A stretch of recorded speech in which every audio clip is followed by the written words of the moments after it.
दोस्तों sugar stocks की बात आते ही सबसे पहले हमारे दिमाग में यही सवाल आता है कि चीनी की कीमतें बढ़ रही हैं या घट रही हैं। इसके साथ ही साथ शुगर का कितना प्रोडक्शन हुआ है, गवर्नमेंट ने एक्सपोर्ट की परमिशन दी है या नहीं, शुगर केन की कीमतें कितनी बढ़ी हैं, इन सब पे हमारा ध्यान जाता है। लेकिन पिछले कुछ सालों में अगर हम ध्यान दें तो शुगर स्टॉक्स शुगर तक सीमित नहीं रह गए। एक दूसरा बड़ा फैक्टर इथेनॉल जो कि शुगर के स्टॉक्स को प्रभावित कर रहा है। क्या शुगर स्टॉक्स को इथेनॉल ड्राइव कर रहा है? डिटेल में बात करेंगे इस छोटी सी वीडियो में शुगर स्टॉक्स के एग्जांपल्स के साथ। तो वीडियो को यहाँ पे पूरा देखिए और स्टॉक मार्केट इन्वेस्टमेंट के बारे में कुछ नया सीखिए। नमस्कार दोस्तों, मैं उमेश त्रिपाठी आपका स्वागत करता हूं स्टॉक फॉर रिटेल पर, स्टॉक मार्केट से जुड़ी एक नई जानकारी के साथ। तो यहाँ पे पहले समझते हैं कि इथेनॉल की डिमांड एकदम से क्यों बढ़ गई है। क्या ये डिमांड पिछले 1-2 सालों में बढ़ी है या फिर कई सालों से इथेनॉल प्रोडक्शन के बारे में कंटिन्यूअस एफर्ट्स किए जा रहे थे। तो यहाँ पे सबसे पहले अगर हम ध्यान दें तो शुगर की जहां तक बात है, राइट, तो भारत लार्जेस्ट शुगर कंज्यूमर है। प्रोड्यूसर कौन है, कमेंट करके आप लोग बताइए। यहाँ पर कंज्यूम करने की जब बात आती है तो भारत सबसे पहले नंबर पर हो और पर कैपिटा कंजम्पशन यहाँ पे देखें तो करीब करीब 20 किलो शुगर पर हेड है यहाँ पे। एंड पिछले 5 सालों में कंजम्पशन ग्रोथ करीब 2% CAGR से ग्रो होती हुई दिखाई दी है। इसके साथ ही साथ अगर हम इथेनॉल की बात करें तो 2020-21 में ब्लेंडिंग करीब करीब 8% के आसपास होती थी और 2025-26 आते आते ये ब्लेंडिंग करीब करीब 20% के आसपास होने लगी है। अब बेसिकली एथेनॉल की डिमांड बढ़ने का मेजर कारण है कि पेट्रोल में एथेनॉल की ब्लेंडिंग हो रही है और जहां पे 2020-21 में मात्र 8% की ब्लेंडिंग हो रही थी, ये अब करीब करीब 20% के आसपास होने लगी है। तो इस वजह से देखा जाए तो कहीं ना कहीं से एथेनॉल की डिमांड बढ़ रही है। और एथेनॉल कहाँ से प्रोड्यूस हो रहा है? बेसिकली शुगर से, राइट। सो क्रूड ऑयल पर बेसिकली डिपेंडेंसी को कम करने के लिए कहीं ना कहीं से एथेनॉल की ब्लेंडिंग की जा रही है पेट्रोल में, खासतौर पे भारत में, ठीक है। और ये ब्लेंडिंग जो है 20% तक पहुंच चुकी है। क्यों हो रही है, क्या हो रही है, क्या इसका असर पड़ता है पॉलिटिकली, हम उस डिस्कशन में नहीं जा रहे हैं।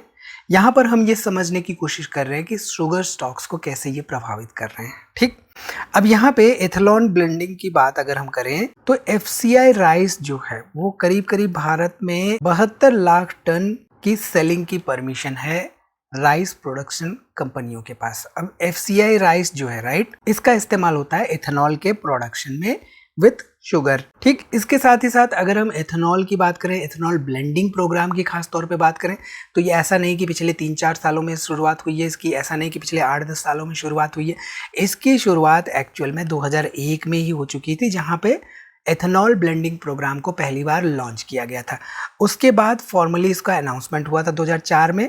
एंड देन 2006 से लेकर 2017, 13, 18, 2021 यहाँ पे कंपनियां धीरे धीरे एथेनॉल ब्लेंडिंग का इस्तेमाल करने लगी और ये जो परसेंटेज है, राइट, ये अब इंक्रीज होके 20% के आसपास हो चुका है, ठीक है। अब यहाँ पे ऐसे में सवाल ये आता है कि शुगर से इथेनॉल का क्या रिश्ता है। देखिए, जो शुगर प्रोड्यूसिंग कंपनीज होती है, राइट, जब शुगर केन का प्रोक्योरमेंट किया जाता है तो शुगर केन को क्रश करने के साथ ही साथ जो भी प्रोसेस होता है शुगर को प्रोड्यूस करने के लिए, उसमें कुछ बाई प्रोडक्ट्स भी बनते हैं और इन बाई प्रोडक्ट्स का इस्तेमाल किया जाता है एथेनॉल को प्रोड्यूस करने के लिए। इसके साथ ही साथ कुछ कंपनियां पावर जनरेशन के लिए भी इस्तेमाल करती हैं एंड दूसरे बाई प्रोडक्ट्स भी हैं।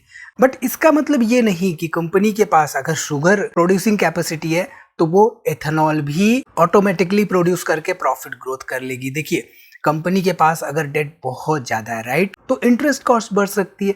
और ये जो पर्टिकुलर शुगर प्रोड्यूसिंग कंपनियां हैं, यहाँ पर गवर्नमेंट की पॉलिसीज में खास तौर पे बदलाव आता रहता है और अगर कोई नेगेटिव बदलाव आता है पर्टिकुलर कंपनी के लिए, जो कंपनी शुगर प्रोड्यूस कर रही है, तो ऐसे में पूरा का पूरा गेम ही बदल सकता है। तो यहाँ पर जस्ट बिकॉज कि एथेनॉल की बात हो रही है डज नॉट मीन कि शुगर स्टॉक्स ऑटोमेटिकली यहाँ पे बेनिफिशियरी हो जाते हैं, ठीक है। चलिए, अब यहाँ पे 2 शुगर स्टॉक्स के बारे में डिस्कशन कर लेते हैं, फिर हम ये समझेंगे कि क्या इथेनॉल की जो डिमांड है, राइट, वो शुगर स्टॉक्स को वाकई में ड्राइव कर रही है या नहीं। देखिए, अब यहाँ पे बलरामपुर चीनी ये पर्टिकुलर कंपनी है जो, right, it is one of the largest integrated sugar companies in India.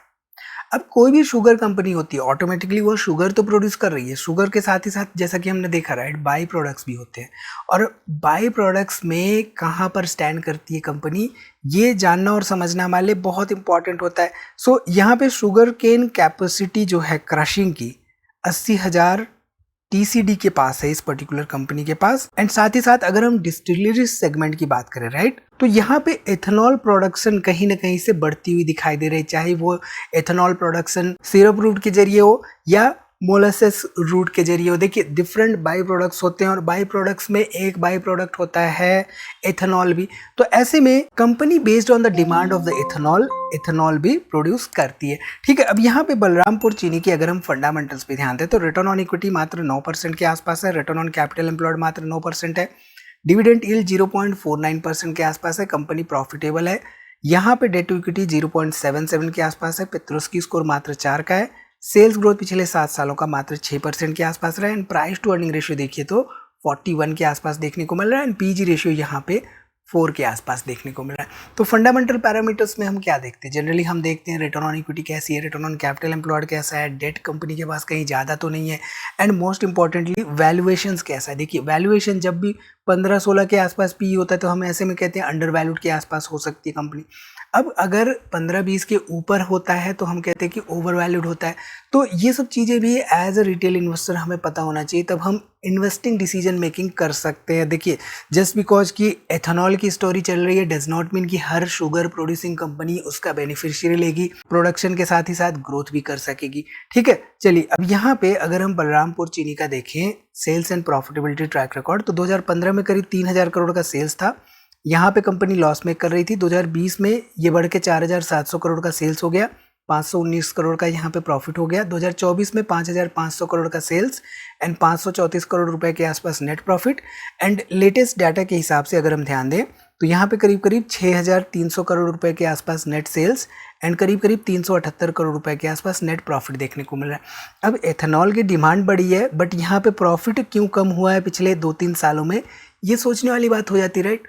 अब एथेनॉल ऑब्वियसली एथेनॉल की बातें हो रही है, एथेनॉल ब्लेंडिंग 20% तक पहुंच चुका है पेट्रोल में, तो डिमांड जब बढ़ रही है तो बलरामपुर चीनी जैसी कंपनियों की सेल्स के बढ़ने के साथ ही साथ प्रॉफिटेबिलिटी बढ़नी चाहिए राइट। बट यहाँ तो ऐसा नहीं हो रहा है, यहाँ तो स्टोरी डिफरेंट कॉन्ट्रास्ट हमें देखने को मिल रही है। ठीक है, चलिए इसके साथ ही साथ अगर हम शेयर होल्डिंग पैटर्न की बात करें बलरामपुर चीनी के बारे में तो 2023 में 43% के आसपास प्रोमोटर्स थे, 20% पब्लिक थी, और यहाँ पे आप देख सकते हैं करीब करीब 36-37% के आसपास हमें FIIs एंड DIs देखने को मिल रहे थे। अब लेटेस्ट डाटा पर अगर हम ध्यान दें तो यहाँ पर आप देख सकते हैं लेटेस्ट डाटा के हिसाब से 43% प्रोमोटर्स हैं, 18% यहाँ पे पब्लिक है, और यहाँ पे करीब करीब 38-39% के आसपास FIIs एंड DIs हो चुके हैं। हालांकि FIIs यहाँ पे कम हुए हैं बट DIs यहाँ पे बढ़ते हुए दिखाई दिए हैं। चलिए इसके साथ ही साथ अगर हम त्रिवेणी इंजीनियरिंग एंड इंडस्ट्रीज लिमिटेड के बारे में बात करें तो ये one of the largest integrated sugar producer है भारत में, एंड पावर प्लांट्स भी इनके पास करीब करीब 104 मेगावाट ग्रिड के आसपास। ठीक है, यहाँ पे शुगर बिजनेस की अगर हम बात करें तो यहाँ पर आप देख सकते हैं प्रॉफिट बिफोर टैक्स करीब करीब 81% के आसपास से ग्रो होता हुआ दिखाई दिया, एंड शुगर डोमेस्टिक डिस्पैच यहाँ पे टन्स में अगर हम यहाँ पे देखें तो करीब करीब 7.5% के आसपास ग्रो होता हुआ दिखाई दिया। शुगर बिजनेस के साथ ही साथ यहाँ पे आप ध्यान दीजिए तो इनके पास डिस्टिलरी बिजनेस भी है जहाँ पे प्रॉफिटेबिलिटी में करीब 32% के आसपास ग्रोथ दिखी है, एंड इनके पास वाटर बिजनेस भी है। वाटर बिजनेस में हालांकि यहाँ पे ऑर्डर बुक में देखें तो करीब 5% के आसपास की गिरावट आई है, एंड प्रॉफिटेबिलिटी में 86% के आसपास गिरावट देखने को मिली है। ऐसे में अगर हम त्रिवेणी के यहाँ पे फंडामेंटल्स देखें तो रिटर्न ऑन इक्विटी मात्र 8% है, रिटर्न ऑन कैपिटल एम्प्लॉयड मात्र 9% है, डिविडेंड यील्ड 0.91% के आसपास है, डेट टू इक्विटी 0.65 है, पेट्रोस्की स्कोर यहाँ पे 7 का है, सेल्स ग्रोथ पिछले 7 सालों का 10% के आसपास रहा है, पी रेशियो यहाँ पे 25 के आसपास है, एंड ओवरऑल पीजी रेशियो देखें तो -1.32% के आसपास हमें देखने को मिल रही है। ठीक है, इसके साथ ही साथ अगर हम sales and profitability track record देखें तो 2015 में 2,000 करोड़ का सेल्स था, कंपनी लॉस मेक कर रही थी। 2020 में 4,400 करोड़ का सेल्स था, एंड यहाँ पे 335 करोड़ रुपए के आसपास नेट प्रॉफिट हुआ। 2024 में 5,220 करोड़ रुपए के आसपास नेट सेल्स हुआ, एंड 395 करोड़ रुपए के आसपास यहाँ पे नेट प्रॉफिट हुआ। लेटेस्ट डाटा के हिसाब से आप ध्यान दीजिए तो यहाँ पे करीब करीब 6,300 करोड़ रुपए के आसपास नेट सेल्स है, एंड करीब 270 करोड़ रुपए के आसपास नेट प्रॉफिट देखने को मिल रहा है। इसके साथ ही साथ अगर हम शेयर होल्डिंग पैटर्न पर ध्यान दें तो 2023 में 61% के आसपास यहाँ पे प्रोमोटर्स थे, 26% पब्लिक थी और 12-13% के आसपास यहाँ पे FIs एंड DIs देखने को मिल रहे थे। लेटेस्ट डाटा पर अगर हम ध्यान दें तो लेटेस्ट डाटा के हिसाब से यहाँ पे आप देख सकते हैं करीब 61% के आसपास प्रोमोटर्स हैं, 24% पब्लिक है और यहाँ पे करीब 15% के आसपास हमें FIs एंड DIs देखने को मिल रहा है। तो आप ध्यान देंगे तो यहाँ पे जो FIs एंड DIs हैं राइट, वो दोनों कंपनियों में हमें देखने को मिल रहा है। साथ ही साथ प्रमोटर्स के शेयर होल्डिंग्स इंटैक्ट है, यानी कि पिछले 3-4 सालों में बहुत ड्रास्टिकली इन्होंने अपनी शेयर होल्डिंग को रिड्यूस नहीं किया है एंड अपने शेयर्स अपने पास रखे हैं राइट। अब यहाँ पे ऐसे में सवाल ये आता है कि क्या इथेनॉल शुगर स्टॉक्स को वास्तव में ड्राइव कर रही है। देखिए मेरा मानना है कि जो इथेनॉल की डिमांड है राइट, उसको शुगर स्टॉक्स के लिए एक स्ट्रक्चरल फैक्टर के तौर पे देखना चाहिए। जस्ट बिकॉज कि इथेनॉल की डिमांड बढ़ रही है डज नॉट ऑटोमेटिकली मीन कि शुगर स्टॉक्स की भी ग्रोथ देखने को मिलेगी, क्योंकि सिंपल सी बात है, जैसा कि हमने देखा शुगर स्टॉक्स में कई सारे ड्राइविंग फैक्टर्स होते हैं। एक तो शुगर के प्राइसेस, ऊपर से गवर्नमेंट की कई सारी पॉलिसीज इधर उधर चेंज होती रहती हैं। इसके साथ ही साथ शुगर केन की प्रोडक्शन एंड अवेलेबिलिटी, यानी कि शुगर केन की प्रोडक्शन अगर कम हो गई तो ऐसे में ऑब्वियसली शुगर स्टॉक्स पर कहीं ना कहीं से इम्पैक्ट देखने को मिलता है। एथेनॉल इकोनॉमिक्स, यानी कि एथेनॉल की डिमांड मान लीजिए है किसी कंपनी के पास,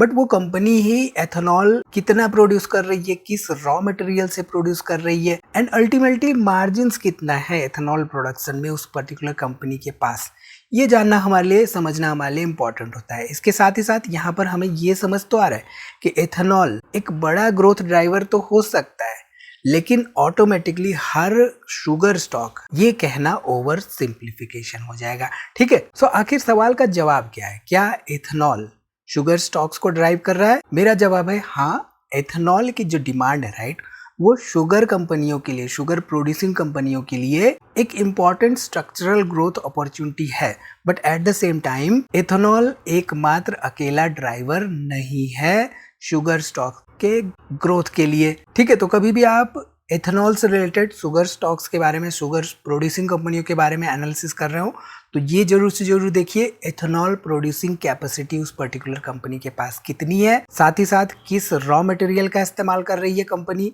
एथेनॉल प्रोड्यूस करने के लिए, कैपेसिटी यूटिलाइजेशन उसका कितना है एंड मोस्ट इंपॉर्टेंटली कंपनी के पास डेट कितना है। यानी कि अगर कंपनी के पास डेट ही बहुत ज़्यादा रहेगा तो ऐसे में एथेनॉल प्रोड्यूस करके क्या करेगी, उससे तो कहीं ना कहीं फोकस करना पड़ेगा अपने ओवरऑल डेट को कम करने के लिए। ठीक है, सो हमेशा सारी बातों को ध्यान में रखते हुए हमें इन्वेस्टिंग डिसीजन मेकिंग करनी चाहिए। जस्ट बिकॉज की कोई चीज़ें न्यूज़ में चल रही है कि एथेनॉल की डिमांड बढ़ रही है, एथेनॉल ब्लेंडिंग 20% तक हो चुकी है, डज नॉट मीन कि हम शुगर स्टॉक्स को ही इंपॉर्टेंस देने लगे पोर्टफोलियो के लिए। ठीक है, आई थिंक यहाँ से आपको काफी कुछ सीखने को मिला होगा और ये समझ में आया होगा कि एथेनॉल डिमांड की वजह से शुगर स्टॉक्स पर क्या इम्पैक्ट पड़ सकता है। तो इस वीडियो में इतना ही दोस्तों, उम्मीद है वीडियो आपको पसंद आई होगी, इसमें दी गई जानकारी आपके काम की होगी। वीडियो को लाइक करिए, कोई भी सवाल हो तो कमेंट जरूर करिए और दोस्तों में शेयर करना ना भूलिए।